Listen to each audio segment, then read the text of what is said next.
Dalam nama Bapa dan Putra dan Roh Kudus. Amin. Anak-anakku, peserta pembelajar yang saya harapkan sehat dan selalu semangat untuk terus belajar.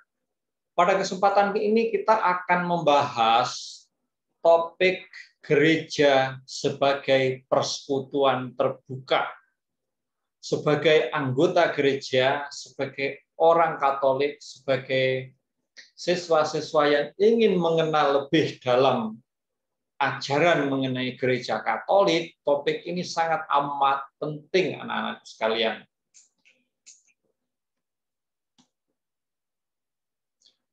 Tujuan pembelajaran, setelah kita membahas topik ini, diharapkan kalian mampu bisa menjelaskan adanya perubahan cara pandang dari gereja yang hierarkis piramida menjadi gereja persekutuan umat Allah.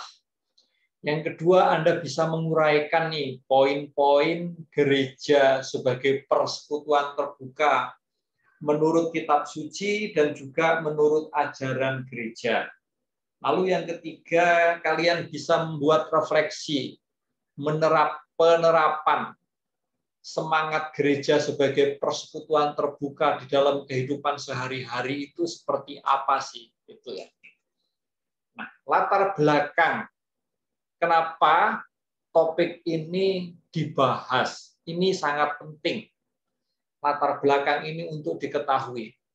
Yang pertama, kita ini hidup di dalam masyarakat yang majemuk, berbeda-beda agama, dan berkembang di dalam teknologi dan pengetahuan, sehingga pemahaman mengenai ajaran gereja itu juga harus terus di-upgrade, dipahami karena ada perubahan-perubahan di dalamnya. Cara pandang kita itu harus berubah. Gereja juga berubah cara pandangnya. Perubahan itu menyangkut pada perubahan cara pandang ini. Dahulu gereja itu memandang gereja sebagai hierarki susunannya piramida. Berubah saat ini menjadi gereja sebagai persekutuan terbuka umat Allah. Konsili Vatikan kedua. Dulu ada ungkapan begini nih, di luar gereja tidak ada keselamatan, atau bahasa Latinnya extra, ecclesiam nulla salus. Akibat dari paham ini, gereja menutup diri terhadap dialog. Gereja tidak mau melihat di luar gereja itu ada kebenaran, ada hal-hal yang baik. Akibatnya tentu terjadi konflik, perpecahan, bahkan peperangan. Nah, Konsili Vatikan kedua nih, tahun 1962 sampai 65, itu sebuah konsili pertemuan para uskup sedunia. Di situ gereja membuka diri untuk dialog. Gereja membuka diri untuk perubahan. Dan Paus Fransiskus yang saat ini menjadi paus, itu mengatakan bahwa Allah sesungguhnya menginginkan semua manusia itu selamat. Karena itu Paus minta kita semua orang-orang Katolik ini keluar dari apa? Dari mentalitas individualisme, dari mentalitas menutup diri. Karena apa? Kita semua dipanggil untuk menjadi keluarga Allah. Nah, ini lanjutannya. Anak-anakku, gereja itu hadir ya, bukan untuk dirinya sendiri, tetapi untuk dunia. Karena itu gereja terbuka bagi dialog, terbuka bagi sebuah perubahan. Karena itu ada dua kelompok di dalam gereja, ada kelompok konservatif dan kelompok apa? Kelompok reformis atau kelompok progresif. Kelompok konservatif ini kelompok yang tidak mau berubah, contohnya. Ya, ajaran di luar gereja tidak ada keselamatan itu betul sampai saat ini harus dipegang. Tapi gerakan progresif itu mengatakan dunia berubah, maka gereja pun harus mengubah cara pandangnya. Jadi di luar gereja itu juga ada keselamatan. Nah, itu sebenarnya ada dua aliran besar di dalam gereja, dan sampai saat ini kalau kita perhatikan sebenarnya masih aja ada.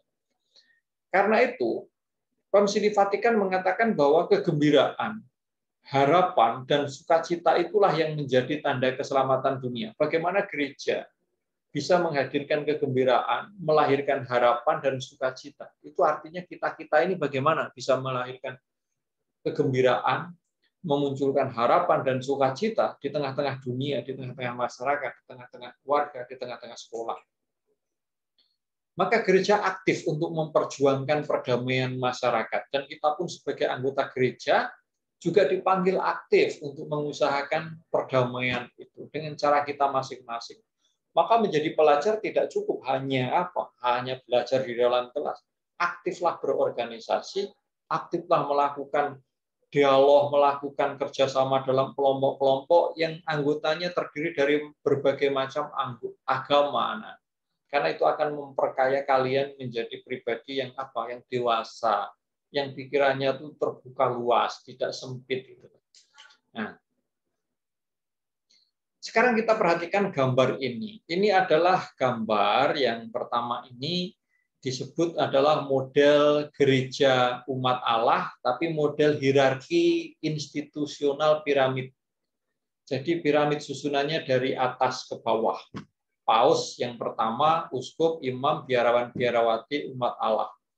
Nah, gambar yang kedua, inilah gambar yang dibawa oleh semangat Konsili Vatikan kedua. Gereja umat Allah model persekutuan terbuka. Di situ Kristus menjadi pusatnya, awam, uskup, imam, biarawan, biarawati ada di sekitar Kristus sebagai pusatnya. Jadi tidak lagi satu di bawah di atas yang lain, tapi sama-sama di sini statusnya sama-sama sebagai umat Allah. Oke. Sorry. Oke.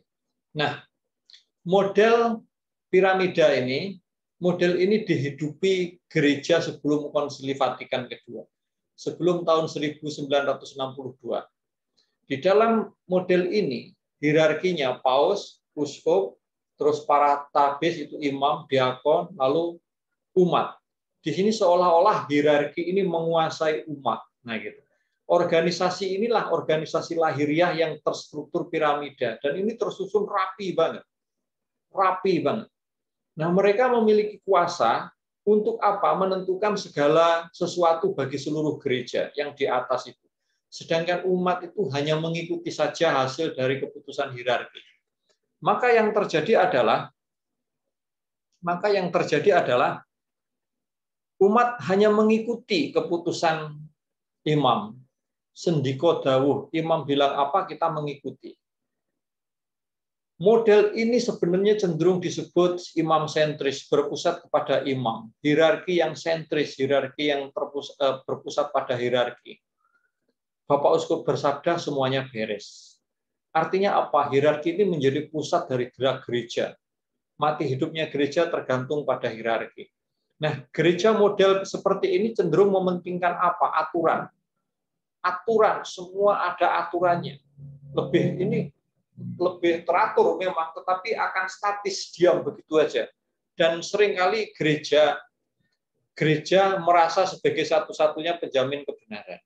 Seperti tadi, di luar gereja tidak ada keselamatan, tidak ada kebenaran. Maka paham ini berbahaya dan berubah menjadi yang seperti sekarang ini, yaitu gereja model umat Allah. Di dalamnya yang menjadi pusat bukan lagi hierarki, melainkan Kristus. Yaitu Kristuslah pusat dari hidup gereja, bukan hierarki. Sedangkan kaum hierarki, kaum awam, kaum biarawan itu sama-sama mengambil bagian. Di sini ada awam, ada uskup, biarawan, imam, sama-sama mengambil bagian di dalam tugas Kristus dengan cara yang berbeda-beda sesuai dengan talenta dan kemampuan mereka masing-masing. Ya, kalau ada imam yang mempunyai ahli manajemen bisa membantu di dalam tata kelola pastoral dan sebagainya. Di sini gereja lebih terbuka. Di sini gereja mau berdialog. untuk semua orang, menerima kebenaran dari luar dirinya. Di luar gereja itu ada keselamatan di sini, ada hal yang baik. Inilah semangat yang disebut sebagai agio narmento, semangat pembaharuan membuka pintu seluas-luasnya supaya yang ada di luar itu yang baik kelihatan dan masuk ke dalam gereja diakui. Nah, seperti itu anak-anakku. Keterlibatan di sini penting. Keterlibatan aktif semua umat, uskup, awam itu menjadi hal yang sangat penting. Karena itu mati hidupnya gereja tidak tergantung kepada imamnya, tetapi kepada seluruh umat Allah, awam, biarawan, uskup, dan seterusnya. Ini penting. Jadi gerakan pembaruan yang terjadi di dalam gereja itu nampak di dalam 4 hal. Yang pertama, umat mempunyai hak dan wewenang yang sama. Ya, tetapi tetap ada batasnya tentu ya.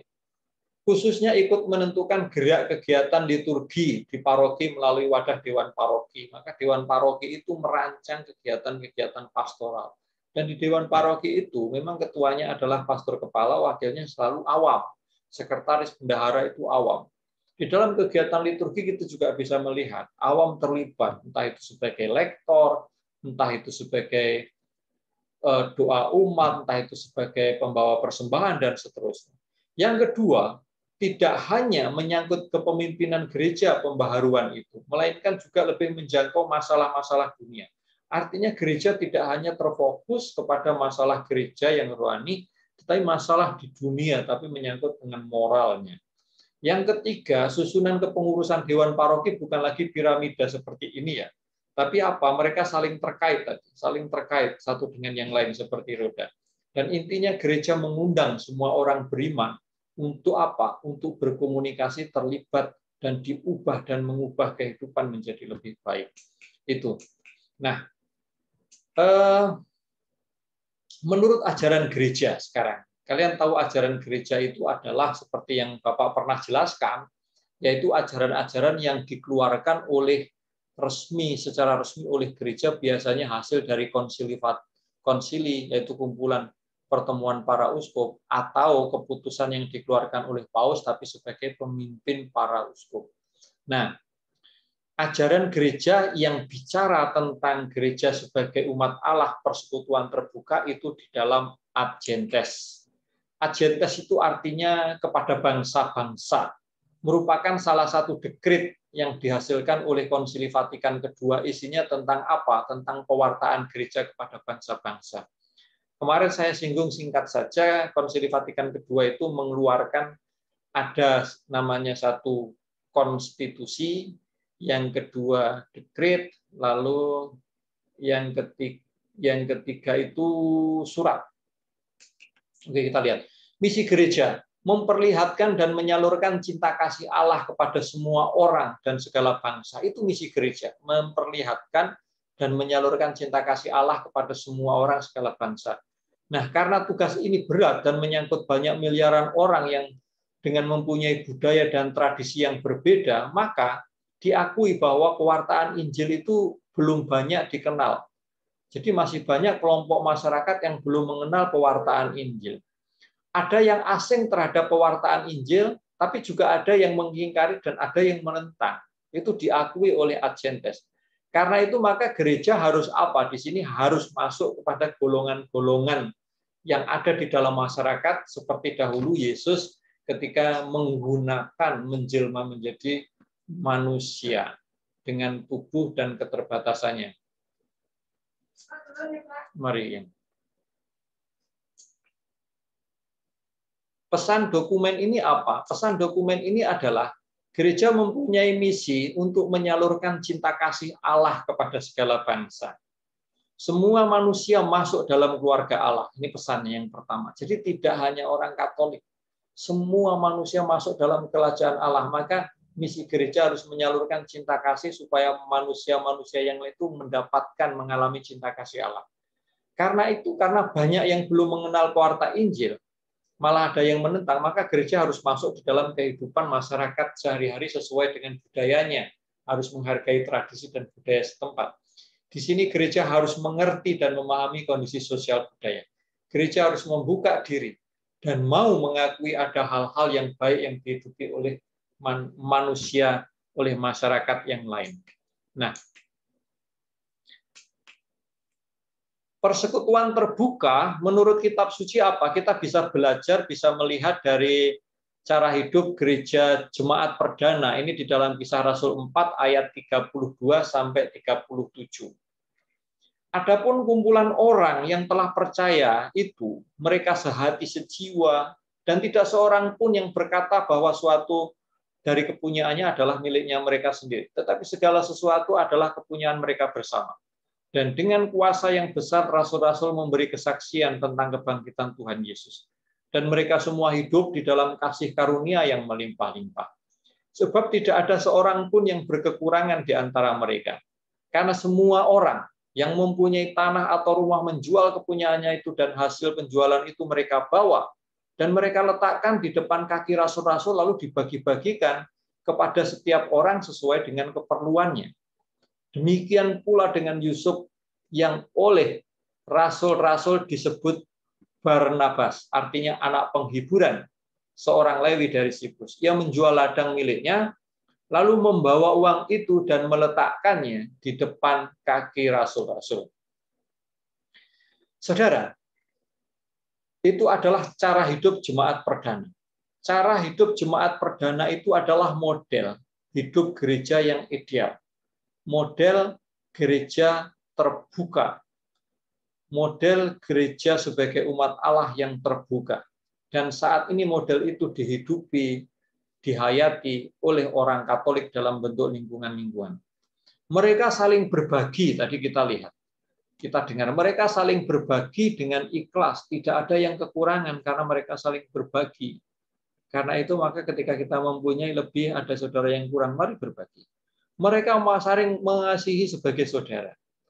Dan persaudaraan sejati yang mereka bangun seperti itu, keikhlasan, masing-masing dibagi sesuai dengan keperluannya. Nah, model itu bisa diterapkan di dalam hidup kita. Semangat berbagi dengan tulus. Model ini bisa diterapkan di dalam lingkungan-lingkungan. Nah, saat ini kita bisa membuat sebuah refleksi, yaitu tulislah berdasarkan bacaan 1 Korintus 12 ayat 12 sampai 27. Tentu kalian harus apa? Harus membaca dulu. Lalu kalian tulis. Apa yang kalian tulis? Model hidup mereka seperti apa? Kalian tulis di dalam buku, lalu setelah kalian tulis, hal yang mana yang bisa Anda terapkan dalam hidup Anda sehari-hari. Itu saja anak-anakku yang terkasih, semoga pembahasan mengenai gereja yang terbuka ini menginspirasi kita menjadi anggota gereja yang terlibat dan aktif, yang terus mengupayakan kasih sayang, cinta kasih kepada semua orang. Itu saja. Semoga ini bermanfaat dan Tuhan memberkati kita semua dalam nama Bapa dan Putra dan Roh Kudus. Amin.